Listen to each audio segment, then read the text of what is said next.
miara-batsika rehetra amin'ny anaran'i Jesosy ilay tompon'izao rehetra izao. Inona ny tanjonao ho an'ny zanakao? Izay indray ry havana ny lohatenin'ity vidéo manaraka ity. Manana tanjona ho an'ny zanaka daholo tsika ray aman-dreny rehetra. Fa ny mampalahelo indraindray lasa ohatran'ny hoe tanjona ara-nofo fotsiny no tena betsaka. Fa vitsy ny ray aman-dreny mba manana tanjona ara-panahy ho an'ny zanany. Ary tena mahantra ny zanakao raha ohatra ka ara-nofo fotsiny no katsahanao sy ezahanao ho azy. Raha mijery ny Genesisy, misy ray aman-dreny maromaro ohatra zao i Abrahama, dia mba inona moa ny tanjon'i Abrahama tamin'ny Isaka zanany? Rehefa tena jerevanao ny tantara any amin'ny Genesisy 2:20 ny antsoin'Andriamanitra ny Abrahama eo amin'ny 2:17 dia nitseho tamin'ny Andriamanitra dia niteny taminy manao hoe ny taranakao no omeko ity tany ity. Dia nanao alitara ho an'i Jehovah tao i Abrahama, ary dia tena hoe zava-dehibe tamin'ny Abrahama izay teny fikasana izay. Tsy mbola nisy baiboly tamin'izany fotoana izany hoe nitehirizana ilay teny fikasana, fa dia nitehiriziny tany am-pony tany izay teny fikasana izay. Any amin'ny Genesisy 4:20 andininy 9 rehefa niona tamin'ilay mpanompony Abrahama dia niteny hoe ndana mitady vady ho an'ny zanako. Dia io mpanompony moa niteny taminy manao hoe ahoana raha ohatra ka tsy mety ilay vehivavy, fa tsy maintsy hoe hoentiko makany Isaka tsy maninona ve? Dia tena nahafatrafatra izy ny aminy hoe tena miteny aminao izy tandremo mba tsy hoentinao midina makany ny zanako. So dia hoe lasany zany ilay zanany dia tsy hiverina intsony. Nambarany toy ny aminy hoe satria ozy izy Jehovah Andriamanitra ny lanitra ozy izy izay naka niala tany amin'ny tranony raiko sy tany amin'ny tany nahaterahako, sady niteny tamiko sy ny anina tamiko hoe ny taranakao no omeko ity tany ity. Izany hoe mbola nahavery ny Abrahama indray zany ilay teny fikasana izay efa norenesiny tamin'ny fotoana izay nantsoin'Andriamanitra azy. Tokony 5 taona no elanelan'ny Genesisy 2:20 sy ny Genesisy 2:20 satria 5 taona vao teraka Isaka ary 40 taona vao nanambady izy. Izany hoe io fotoana nitenena ny tadavan'ny vady io zany dia efa 15 taona teoriana nahazahoany ilay teny fikasana tamin'ny voalohany, nefa dia tena mbola tadidiny ilay izy ary mbola masaka be tao anatin'ny fony hoe aza hoentina miala eto mihitsy ny zanako. Raha tsy ahita vehivavy ianao izy, raha tsy mety ilay vehivavy dia avelao amin'izao fa afaka ianao izy. Fa ny zanako izao ihany, nambarana mihitsy hoe fa izao ihany izy aza entina miverina any mihitsy ny zanako. Izany hoe na tsy ny ahitana vady ho azy ny tena important amiko, fa ny important indrindra amiko dia izao ny ahatonga azy ho tafajanona eto amin'ity toerana ity. Zay ny tena masaka tao am-pony Abrahama. Ary eo anatin'ny Genesisy io tsy dia misy resaka hoe afatrafatra nataon'ny Abrahama tamin'ny Isaka mihitsy, fa zany ny zavatra hitantsika mafy be tao anatiny ho an'io zanany io. Dia avy eo mbola namafisiny amin'ny 2:20 andininy 5 rehefa maty moa i Sara dia mbola nanambady indray izy tatrina dia mbola nananjanaka maromaro. Dia rehefa mbola tsy maty izy dia efa nomeny zarainy daholo ny lova. Efa tonga dia nomeny ny Isaka daholo ny fananana rehetrarehetra, dia nomeny fananana hafa kely fotsiny ireo le zanany tamin'ny vady tsy ndranondreo. Dia nalefany daholo hoe ndao nareo mandeha ozy izy fa aza manakaiky ny Isaka nareo, fa Isaka no nandova nyity rehetrarehetra ity, izy ny tompon'ity tany ity, fa tsy anareo fa dia andao nareo. Dia nalefany daholo izy. Teny tsy mbola maty izy, zany mihitsy ny ambarany hoe teny mbola velona dia aleo nareo miala daholo izy mandeha daholo. Zany hoe mafy be tao anatin'ny fony Abrahama ny ahatanteraka ny teny fikasana ilay tenin'Andriamanitra izay voarainy tao amin'ilay zanany. Ary zay ny valeur izay nampitainy. Dia tena tafita izy satria Isaka dia tena tafajanona tao amin'ny tany Kanana, nonona tao amin'ny tany Kanana izy. Ary mbola niteraka izy niteraka ny Jakoba sy Esau ilay kambana amin'ny rahalahy.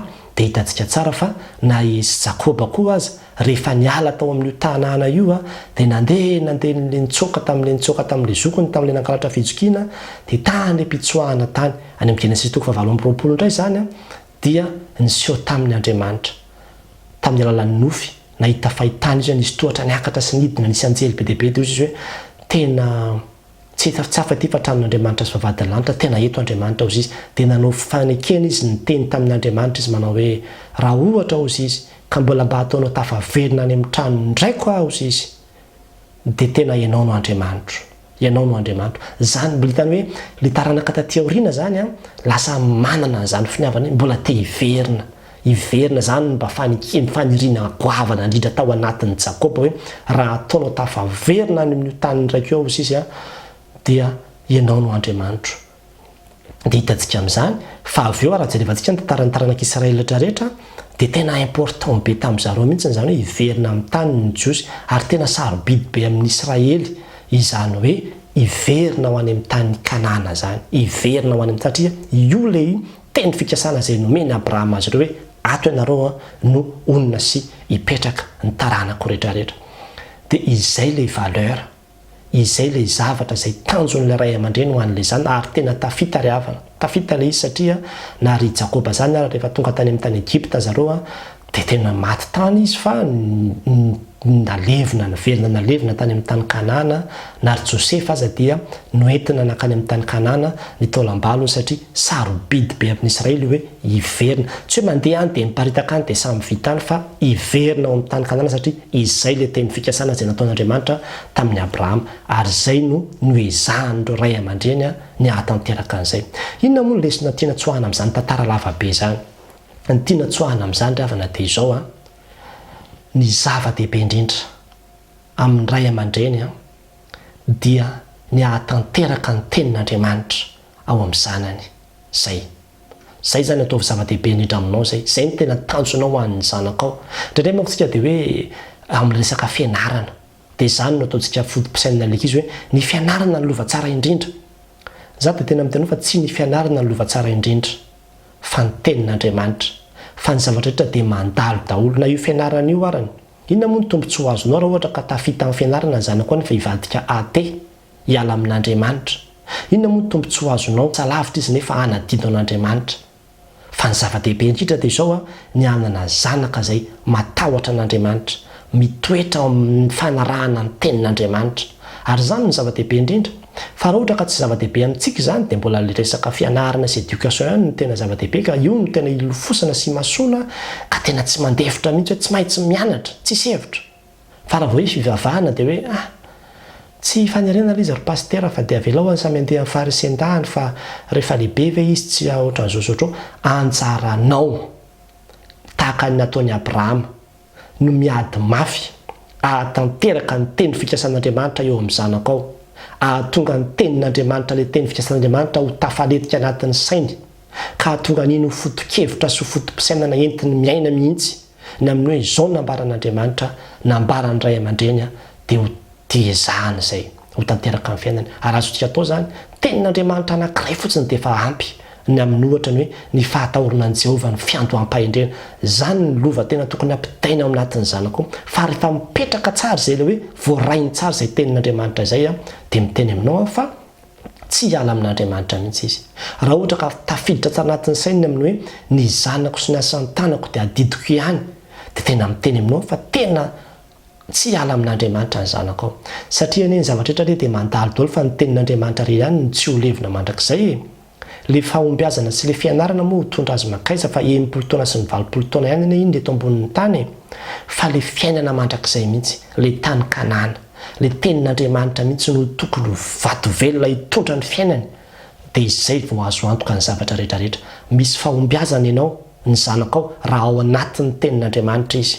Ary izany mahatonga ny tenin' Jesosy Kristy teny amin'ny Jaona 10:20 teny manao hoe raha mitoetra ao anatinareo ny teniko izy angatao izay tianareo na inona fa omeko anareo zany. Ry ray aman-dreny manentana antsika ry havana aza dia variana amin'ny arano fotsiny fa mba jerevy koa ny ara-panahany zanakao. Ataovy important, ataovy priorité anao mihitsy ny ahatonga ny zanakao anana iaina amin'ny tenin'Andriamanitra. Dia ambaran'ny tenin'Andriamanitra hoe Zaro lalana tokony halehany izy. Fa rehefa lehibe azy izy ka antitra dia tsy hiala amin'izany mihitsy izy, tsy hiala amin'Andriamanitra izy na antitra aza. Aleo aza mahita zanaka hoe mifikitra tsy miala amin'Andriamanitra na dia hoe tsy dia tena tafita amin'ny fiainana aza toy izay hoe tafita be amin'ny fiainana nefa very ny fanahany. Dia anjarantsika no mandinika ny amin'izany fa mila balansentsika tsara ireo zavatra anankiroa ireo fa indraindray lasa variana amin'ny arano fotsiny tsika amin'ilay fitaizana ny ankizy dia adinontsika na ataontsika ambanin-javatra ny ara-panahy. Adidinao, andraikitrao ny mampita ny tenin'Andriamanitra ao anatin'ny zanakao. Ary tena hoe misy tenin'Andriamanitra ve tena voarainan'ilay zanakao izay ny lova tsara indrindra omenao azy. Ary rehefa vitanao izay dia vitanao ny éducation any zanakao satria iny tenin'Andriamanitra dia efa ampy anovan'ny fiainan'Andriamanitolo. Ho an'Andriamanitra ry ihany ny voninahitra. Amen.